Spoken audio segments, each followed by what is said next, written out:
You didn't choose your currency, you were born into it. Most people never question that. But what if the currencies we take for granted start to falter? Ryne Saxe, founder of Eco, explains why crypto might be the most interesting risk mitigator, what it actually takes to move stablecoins at scale, why institutions are finally paying attention, and what it means to build toward optimism when the system keeps pushing back.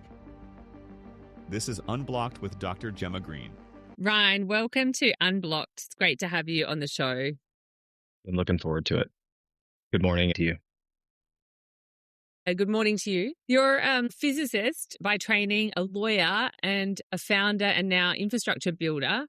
That's quite a diverse landscape of things and not a linear process, I would say, career-wise. What was the actual story that made crypto feel like the right place to solve what you're working on? That's a great question. I think a lot of my background is sort of maybe a bit accidental, sort of one interest at a time. I don't like to be pinned down by maybe one narrow thing and move on to learning the next thing. And what's interesting about crypto is, okay, so I was like a math and science nerd, and physics is great for that.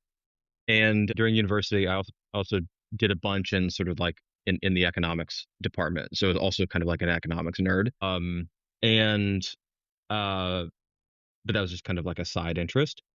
And by the time I went to law school, which is a surprise to me, I didn't plan to do that. I discovered crypto kind of during those years, and crypto like clicked very quickly. And because it like combines a bunch of these previous interests I had that I kind of had to like engage separately, right? So like the math and sort of cryptography interest is obviously there.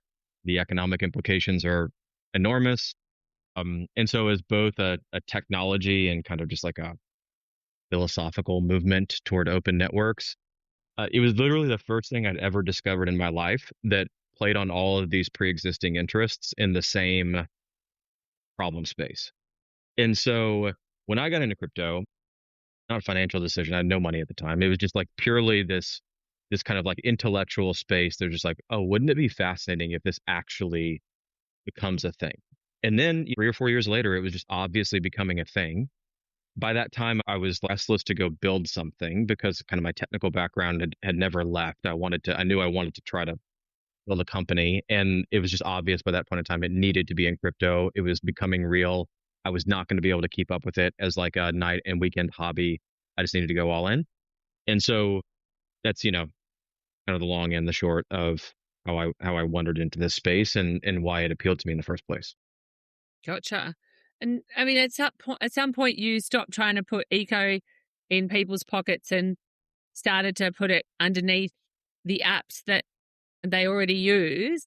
When did that click, and what did you have to let go of there to actually realize that and make that happen? Yeah, I mean, that was kind of actually forced upon us. We had to let go of a lot.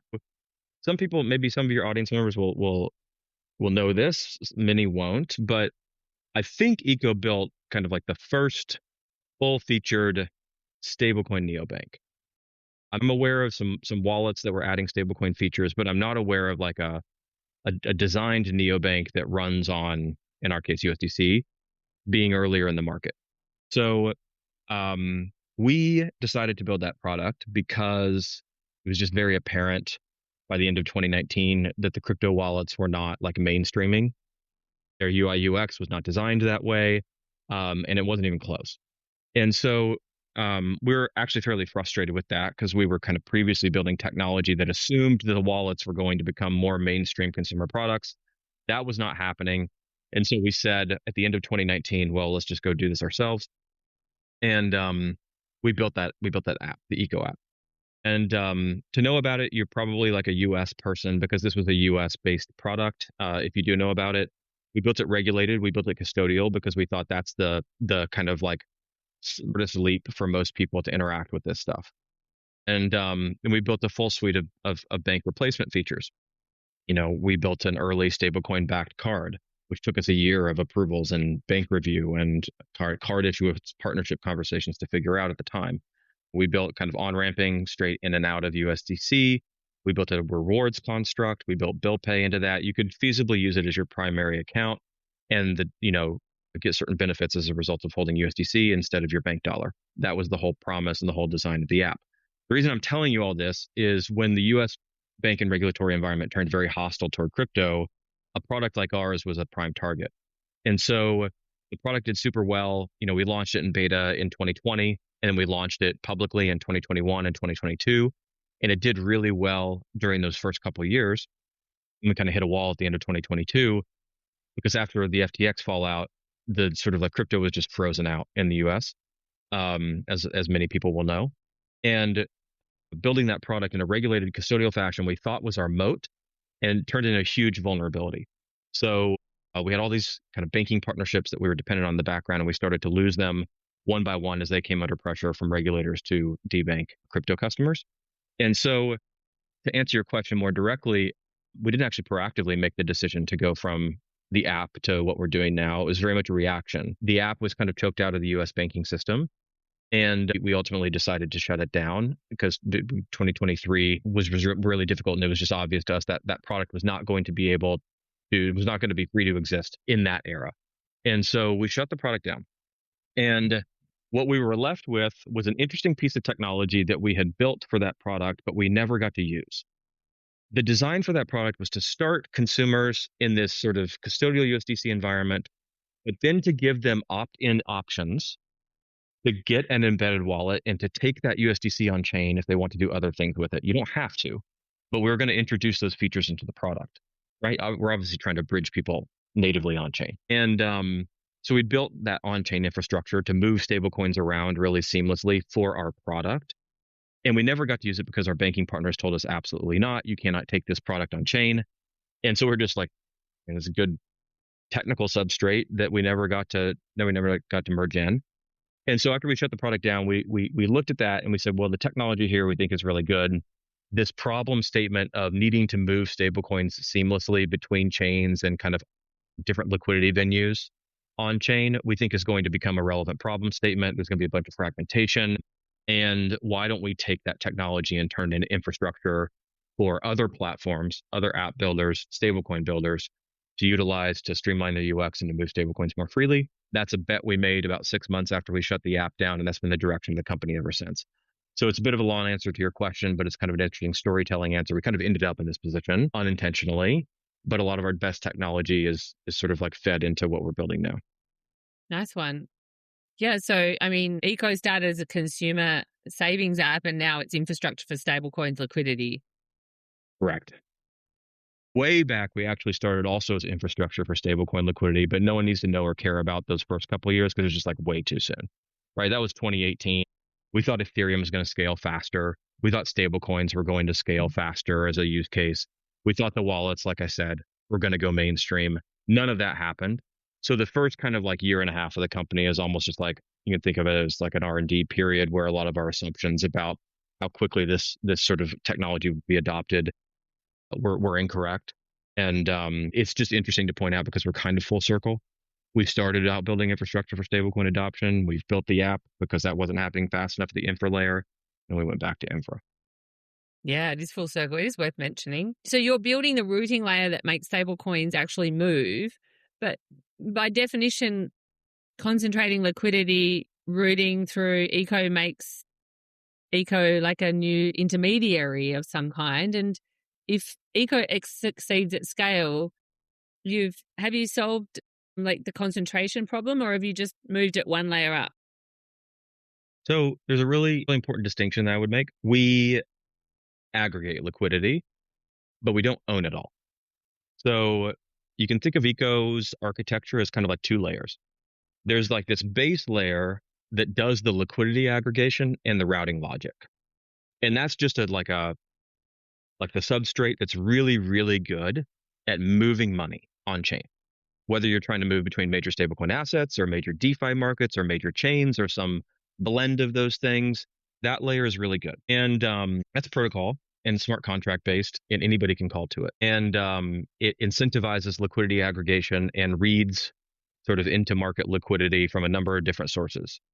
And so that's a really important distinction because we're not like in-housing or concentrating liquidity in a way that we necessarily broker. So, and we need to incentivize kind of liquidity actors to permit their liquidity to be utilized by that layer.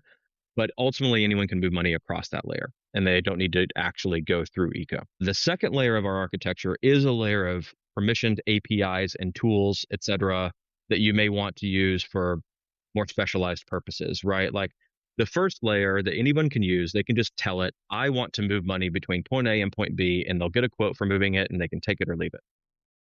The second layer, the sort of like tooling layer, allows them to like embed more logic. Say, I want to move money for reasons A, B, and C, or with conditions X, Y, and Z. And that's where we look a little bit more like a traditional SaaS layer, right? We are a company building those tools to help streamline money movement for use cases that we decide to focus on that we think are valuable. So that's a really important distinction. If we succeed, kind of the liquidity aggregation is always there for the network to take advantage of. And we hope that we can sort of build network effects around that at the base layer. And then we'll probably continue to build, APIs or services on top of it that we think just like help certain types of parties move money better. And so that would be the important distinction that I would make there. If we succeed like we want to succeed, eco only becomes an intermediary, quote unquote, insofar as you want to use kind of like a specialized service, but not at the core like permission layer of can I move money with eco or not. Does that make sense? Mm-hmm. Yeah. And thanks for drawing that distinction. I mean, I think that stablecoins hit like a turning point when TradFi stopped ignoring them. And I mean, you've been building, as you said, since 2018. What did you see 7 years ago that everyone else is only catching up on now?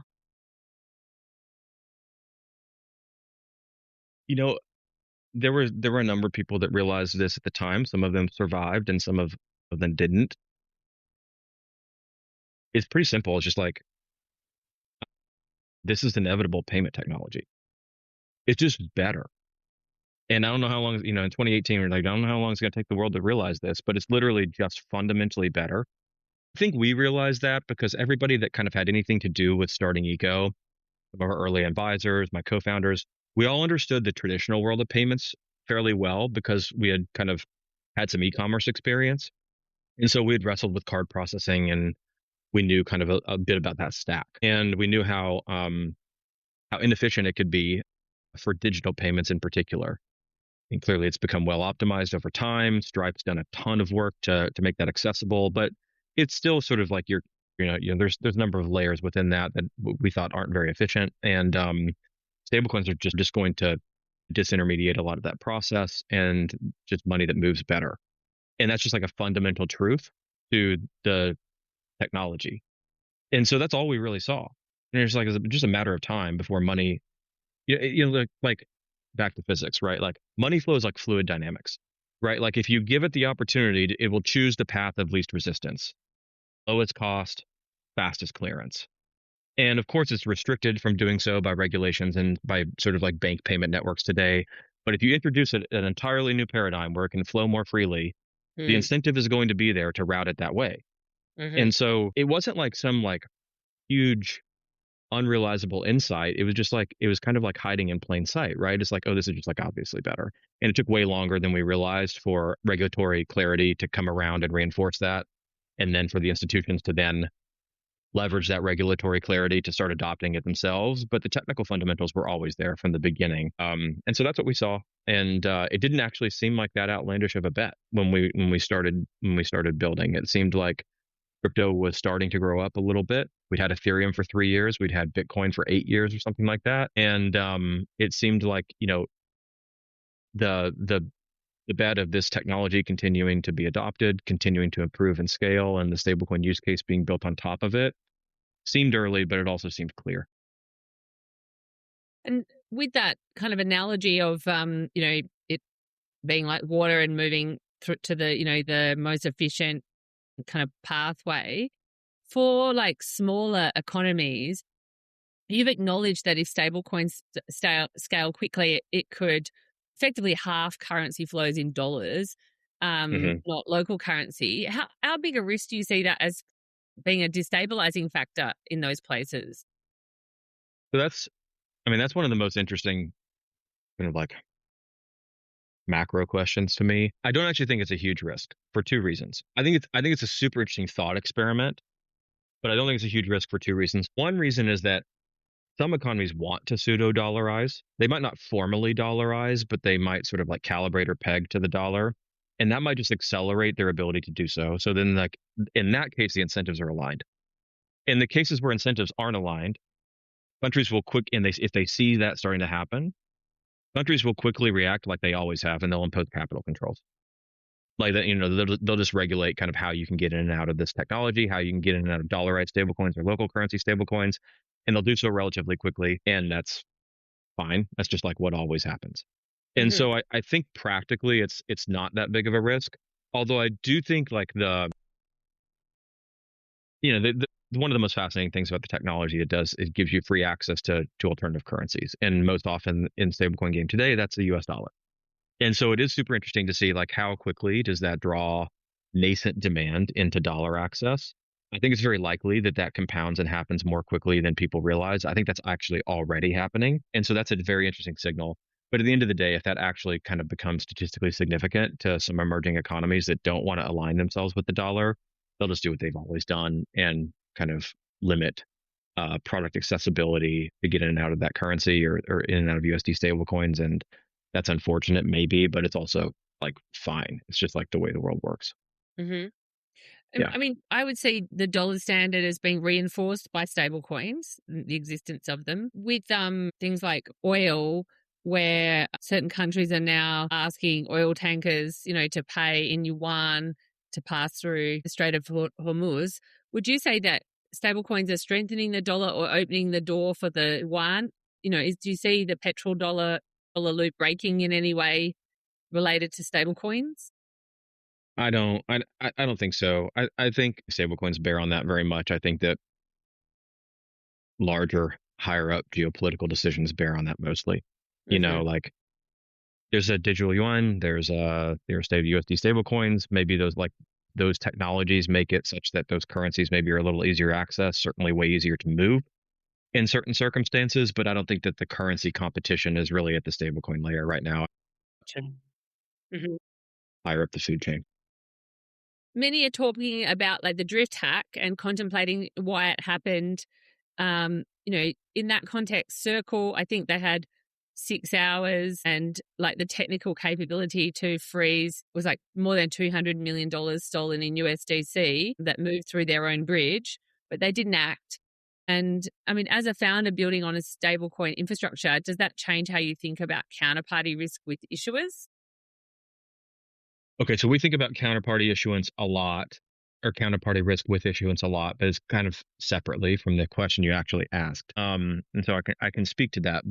Mm-hmm. On the specific circumstance of drift and Circle, I'm as interested to see what happened as anybody else. So I don't know. Circle hasn't really said anything. It seems like one of their core product promises was not delivered in that moment, and that they really need to acknowledge that at least. At the same time, DeFi needs to like decide what it wants. Everybody wants decentralization until something like that happens, and then everybody's asking, why didn't you hit the kill switch? Totally. And like, so that's an obvious double standard. And either one is fine. But if I was building a DeFi protocol and I was going to sort of like build a major market on a particular stable, you need to make that choice intentionally. Like you need to, as a protocol, you probably need to say, we're going to sort of default our markets to USDC for this feature. Or we're not, because our value system does not, we do not want to admit that feature into our philosophical framework.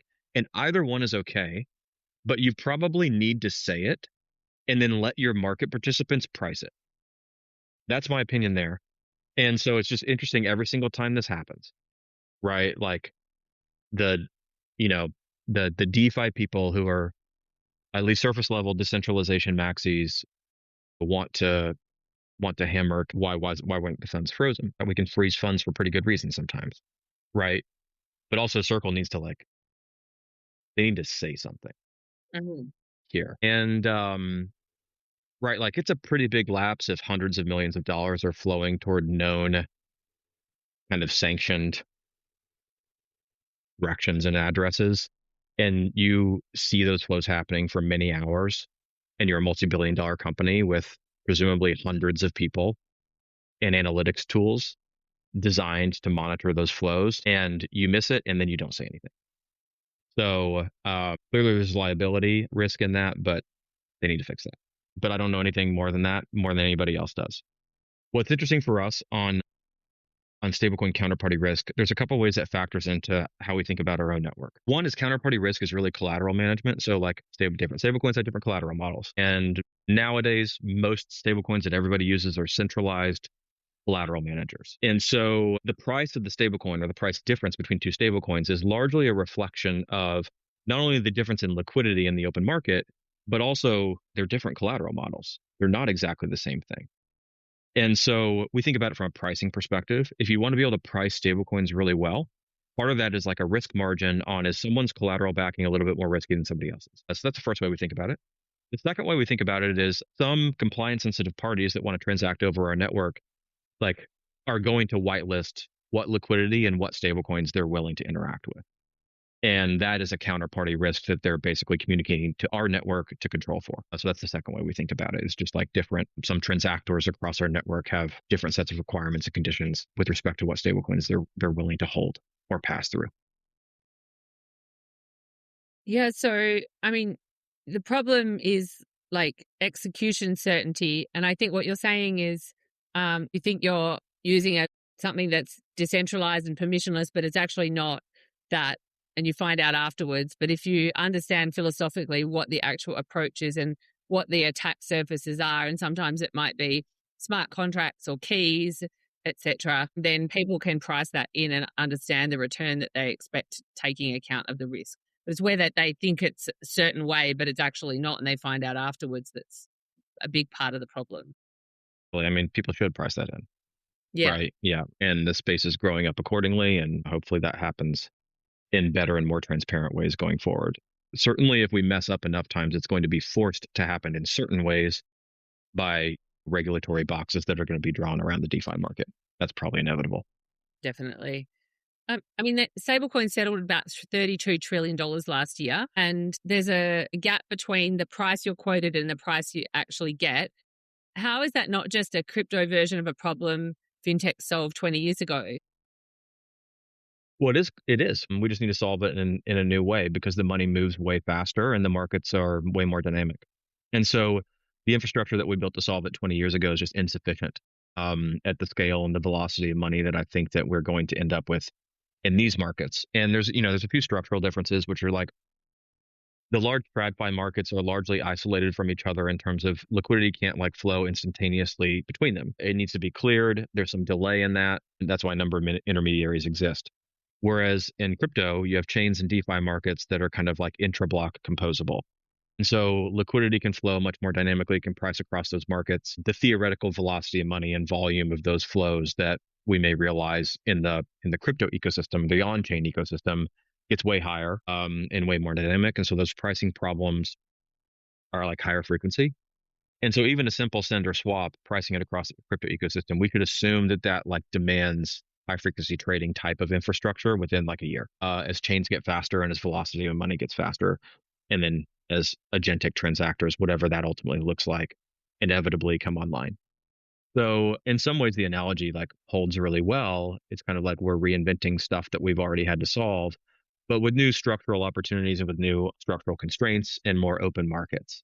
And so I just don't think that TradFi infrastructure, confined as it is to existing market structures and regulatory dynamics, is like well positioned to evolve in this direction. We need to take a lot of the best ideas for kind of market performance in TradFi. We need to take influence of them or from them, but we still probably need to re-engineer how we do a lot of this in the on-chain ecosystem. And like for us, obviously that's part of our opportunity. I mean, if you look at like USDG, the market cap on that has like flexed within like less than a year, and you're now routing that through Eco. What does that tell you about where demand is actually originating from? And is it the beginning of real issuer competition or just another dollar with a different logo? Both. I mean, the issuer competition is hot right now. There's 5 or 6 major issuers that I have in mind just off the top of my head. And the competition is hot. Now, a lot of them offer pretty similar kind of Genius compliant collateral backing. And so the stablecoins are like kind of the same. They're certainly within their ecosystem pretty much the same. And so those are just like different logos that call to the same collateral network in the background.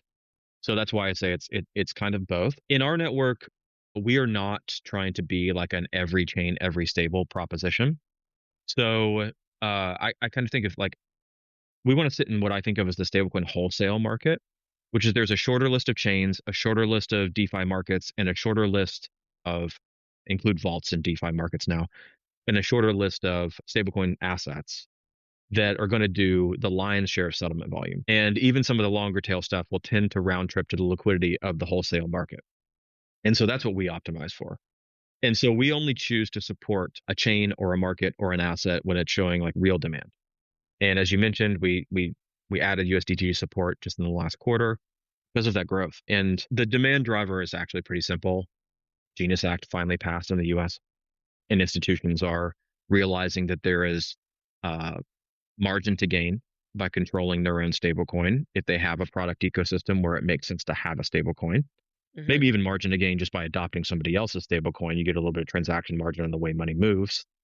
And they just needed the regulatory clearance to kind of jump in. And so that's the simple demand driver. It's regulatory clarity and an incentive structure that's long made sense to institutions. They were just waiting on the clarity they need. Yeah. So, like, for example, credit card issuers where, card points and cashback are really big, particularly in like the US market.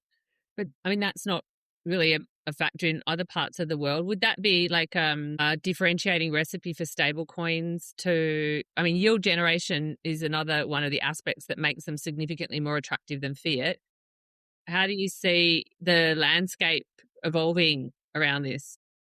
Yeah, I have a very US-centric point of view, as you mentioned, right? We have fintech apps that have kind of like captive audiences and user bases. It makes a ton of sense if you're in that privileged position. We were at like a tiny scale with the Eco app, but obviously you have your Robinhoods and your Revoluts, et cetera, that are at massive scale. If you're in that very privileged position, I think it makes tons of sense to launch a stablecoin because for many reasons. One is, well, we're all waiting to see what happens with the Clarity Act. How can you pay yield out? Can you even pay yield out? But presumably in some shape or form, you're going to sort of find ways to uniquely incentivize users depending on what the Clarity Act ultimately enables, whether it's yield pass-through or some rebate reward structure. They'll figure it out. They just need to be told what are our limits, and they'll go figure out a good framework. So user loyalty is a lever that you're going to be able to pull uniquely. You're going to recapture some unit economics on yield margin on the back end, probably. And you can recycle that through your product in other sort of incentivized ways. So you gain some profit margin to play with, either to retain or to further reinforce user loyalty and brand loyalty. And so I think it makes a ton of sense to launch a stablecoin, and I think they literally all will. And if they're good at product UX, they will just still call it $1 or a reward point and not throw another acronym at the market, right? I hope we don't have to keep track of all of that. But behind the scenes, it'll be their own stablecoin and they can leverage it for unique reasons. And so I think that that's the curve that we're going to see, and it's already underway. And I think that's where a lot of the opportunity is for these businesses sort of in the fintech sphere here. Now, if you're abroad and not in the US, it's a huge opportunity to be the solution to give a bunch of people access to the dollar first. That's a great reason to launch your own stablecoin too. Like you can kind of like double dip on user loyalty in that way. Your product is giving people that access, and your asset is their first kind of like default dollar. That's a really good reason to also, I think, launch a stablecoin. Now, in some jurisdictions, they're already used to existing stablecoins, so there probably is that network effect, and you just want to like leverage that and not force them to switch. In other jurisdictions, it's a wide open opportunity to introduce people to a digital dollar for the first time, and maybe it's a little more fruitful. That's an interesting opportunity to watch as well, with a lot more geographic fragmentation. And I mean, Solana stablecoin supply cost, I think, 17 billion, and in February there were 650 billion in stablecoin transactions, and that's the highest monthly volume ever recorded on any blockchain.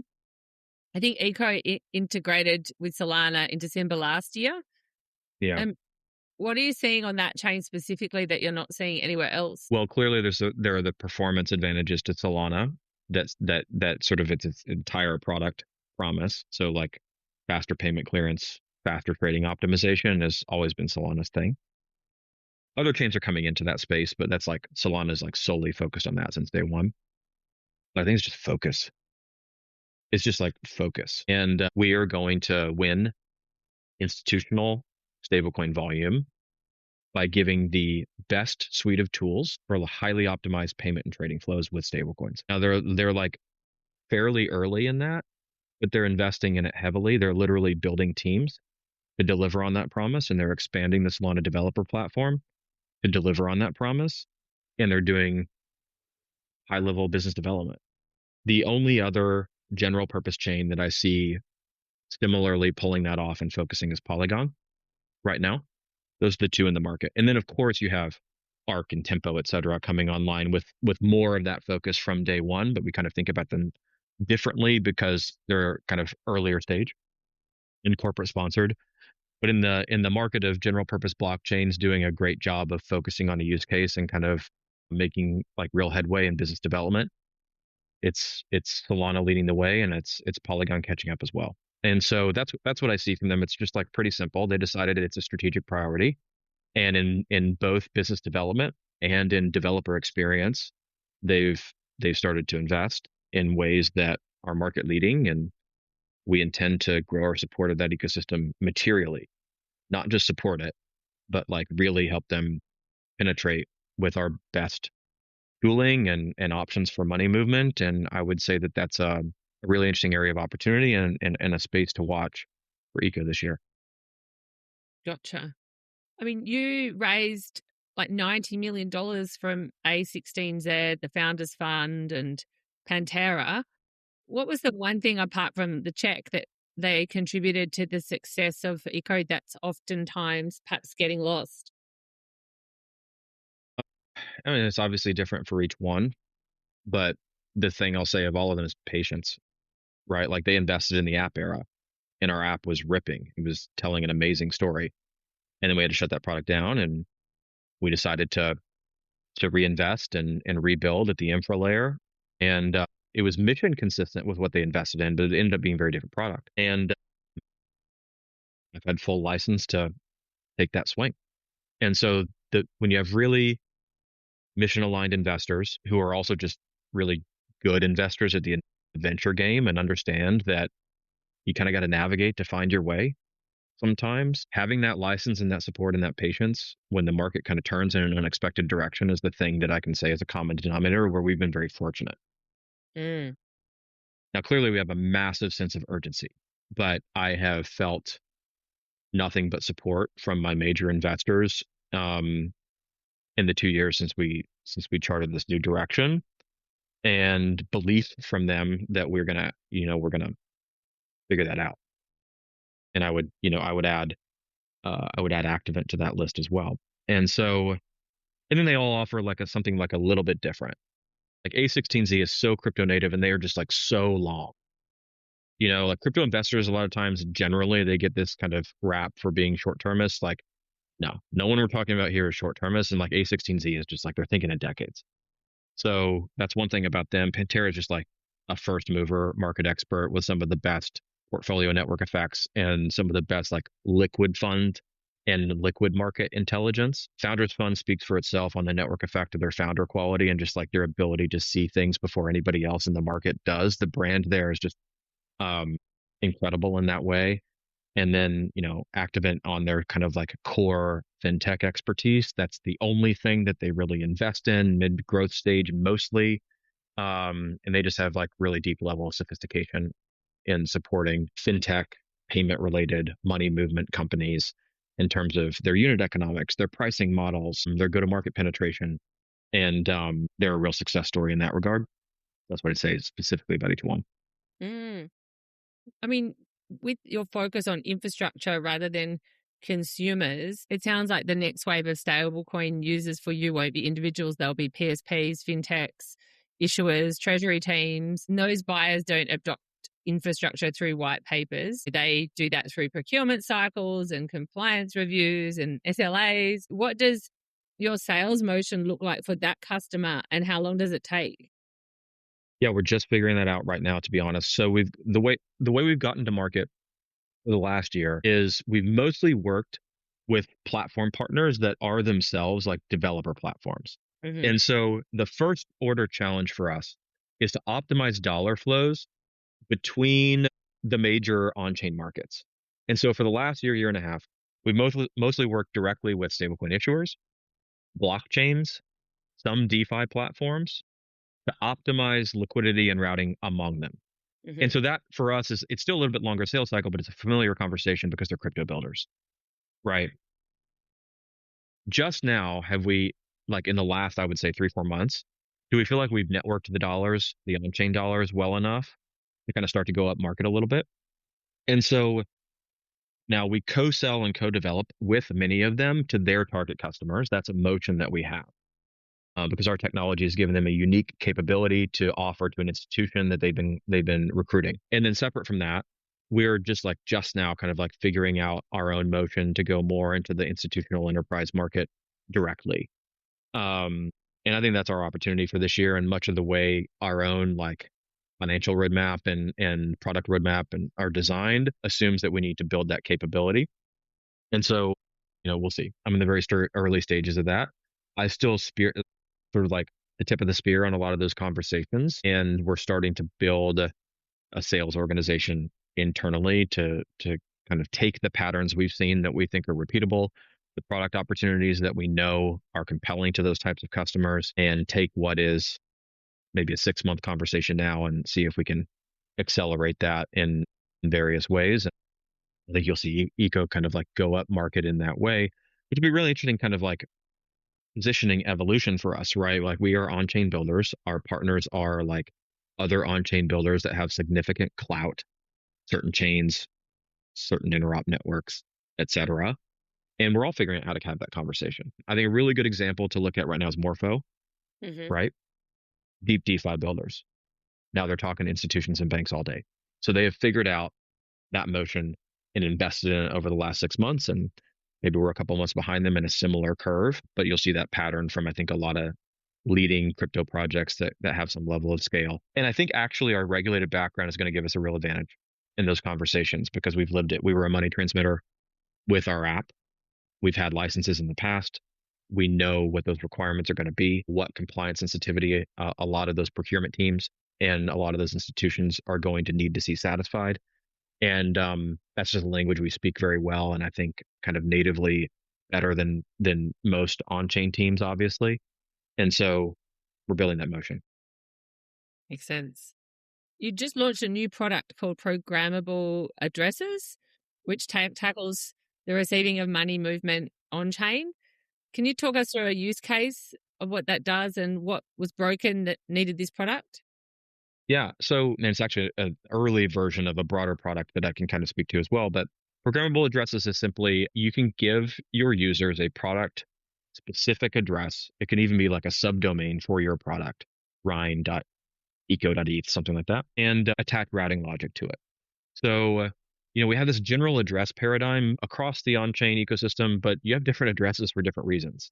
Even personally, I have like a MetaMask for my petty cash, and then maybe a multi-sig for like other funds management reasons. And there's different products that have on-chain addresses for different reasons. And so one very simple thing is if I'm a fintech product, I want to give my users an address and I want to let them send stablecoins or maybe ETH or SOL from any direction. And I want it to settle as the target stablecoin in my product. And I don't want to force my users to make sense of some multi-step journey. I just want them to be able to send money from anywhere or request money from anywhere and then have it settle in my product in the right place, in the right asset. That's a very simple use case that still is not sort of standard fare in the market. And so that's probably where the earliest kind of users, that's definitely where the earliest users are. They're fintech app builders. They want their app users to default to a stablecoin on a chain, but they don't want to restrict their users to paying or accepting only that stablecoin on that chain. They just want it to settle automatically. And there's more complex things you can do. You could give a treasury address that settles with more advanced logic, more advanced routing logic, either coming in or going out. A payment settlement address that settles in some split across maybe different assets on different chains. Interesting. Because you need to manage liquidity accordingly. So you can do more and more advanced things with programmable addresses. Programmable addresses are an early kind of MVP of something that we call programmable transactions, which have much more advanced routing logic for how you execute an on-chain transaction and control for price risk or other types of risk management as well. Gotcha. You've said that there's far more institutional traction in stablecoin infrastructure than anyone knows about? Is it because it's boring or people don't want to talk about it? Like what's holding them back from actually saying it in the public domain? People want to talk about it. It's very simple. One is major enterprises always want to pilot privately before they want to announce it publicly. Most of the time, some want to make the splash, but I think 9 out of 10 want to get really comfortable with the technology before they really like announce that they're doing it. And then when they announce it, they want to say that like it has some social proof. And so I think right now what we see in the market, and we're involved in a couple of these ourselves, is private pilots that are going to last 1 to 2 quarters before and they're gonna convert, but ultimately the institution needs to get comfortable with these flows, needs to benchmark them, needs to optimize them, and then they'll say what they're doing something with it over the summer. So that's just a practical thing. The other thing is a lot's like gummed up by the Clarity Act debate in the US. And so there probably would have been more announcement around stablecoin adoption at the institutional scale in Q1 had the Clarity Act not like hit a bunch of snags and thrown doubt on some of the stablecoin kind of regime and requirements that they're going to have to adhere to. And so I think you saw maybe the announcement timeline or the adoption timeline for a bunch of enterprises pushed back by 3 to 6 months. And hopefully we get resolution on that relatively soon. It's long overdue. Yeah, I mean, there's an argument that the Clarity Act's yield ban doesn't push users towards DeFi. It actually pushes them back to banks and money market funds. Eco is not like a yield product. Your infrastructure for that ecosystem, though, if DeFi loses the yield war to regulated finance, who actually gets hurt the most? You know, an interesting thing right now is like DeFi is losing the yield war. Most like risk-free yield on chain right now is like 2%. So you would be rational to move it in your like high yield savings account in your bank and get twice that. But that's like simplistic to say because there are network effects with liquidity on chain and off chain, and there's friction in moving it both places. And so even if I'm giving up a point of yield on chain, I might want to keep my money there because the other opportunities I want to take advantage of are just a step away. And so it's kind of like there's some complexity in that answer. Ecosystem in a really interesting position is relatively neutral. It's just like show us demand for flow and the network will optimize to serve that demand, you know, among the major chains and assets that we support. And so as a stablecoin believer and a DeFi believer, I'm obviously highly interested in the answer to your question. As a leader of our company and as a product builder, I'm maybe a little bit more agnostic than most people would guess. Because it's just like, okay, well, it's going to come out one way or another. Flows are going to adapt to that. Eco will adapt to those flows. Does that make sense? Yes, it does. Yeah. We're starting to see products offering like fixed yields on stablecoins, which feels closer to like savings accounts than anything crypto native. But if that yield is ultimately subsidized or engineered and not purely market driven, what happens when the incentives disappear? Do they still win users on their own, or is the yield the only real onboarding lever for retail? Yeah, I think it's a real risk. So you have got to build network effects or other incentives in besides that. This is a really interesting distinction. So this happens all the time at banks. Sign up, get an incentive, like a cash payment for staying there 3 to 6 months or a better interest rate. And that's temporary. And then it goes away, right? But once your bank has you, they have you. Because there is so much friction psychologically and logistically for moving your money out of that account after you build your financial life around that primary account. That is an advantage that banks have.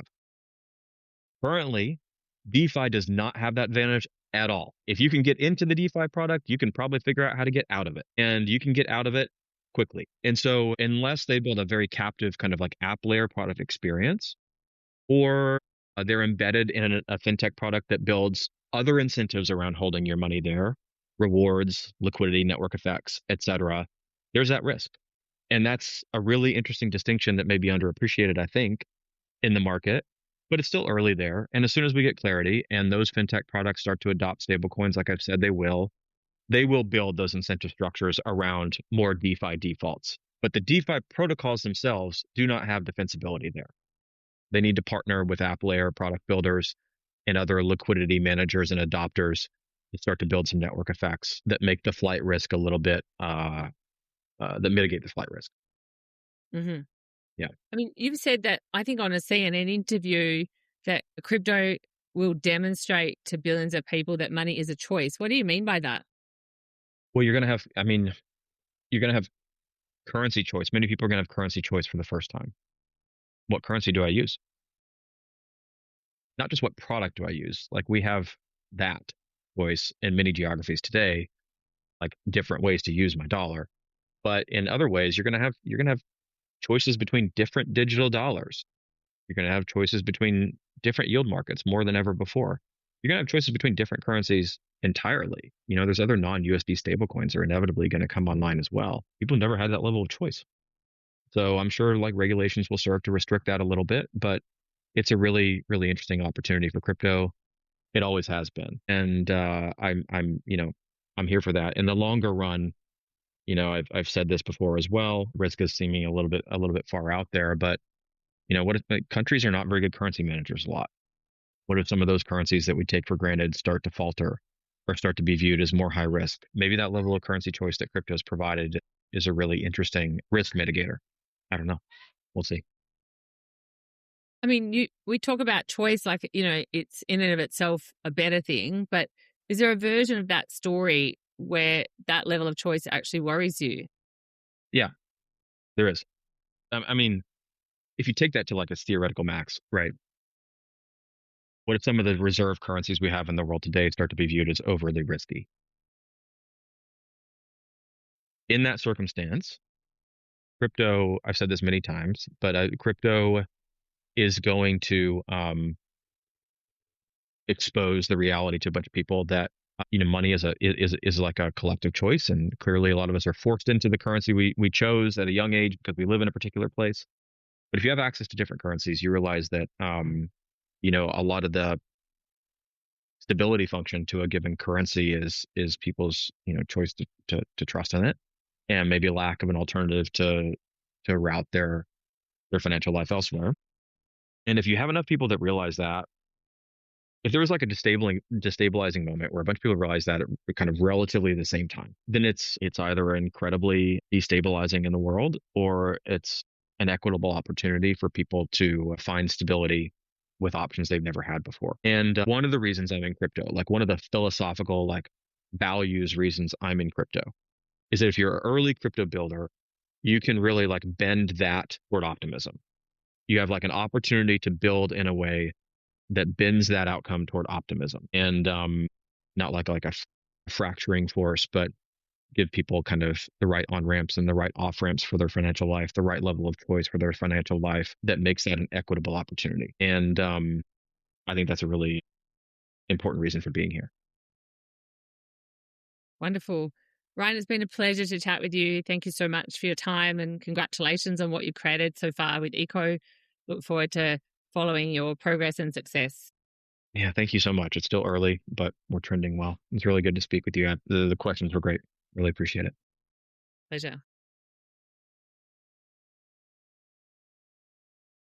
That was Ryne, founder of Eco, on why currency choice might be the most underpriced idea in crypto, and why the infrastructure underneath it matters more than most people realize. If this episode made you think differently about the money, subscribe and share. See you next time on Unblocked.